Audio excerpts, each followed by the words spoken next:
यार मला असं वाटतं की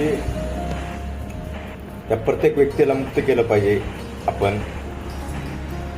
जो व्यक्ती आपल्या आयुष्यातून निघून जाण्याचा प्रयत्न करते त्याच गोष्टीवरती मी लिहिलं होतं. जा तू म्हणतेच तसंच केलं मी, आज तुझ्या मनासारखंच केलं मी तुझा रस्ता कायमचा सोडून दिलाय. ज्या गलीत तू असशील तिथे आता माझा पाऊलही करणार नाही. तुला पाहिलं तर मी आता माझी वाट बदलून जाईल. तुला माझ्या पावलांच्या खुणाचाही त्रास व्हायचा. माझा आवाज, माझे कॉल, माझे मेसेज तुला सगळं खुपायचं. मी ऑनलाईन नसलो तरी तुला कुठे काय फरक पडायचा? तुला तर काहीच वाटायचं नाही.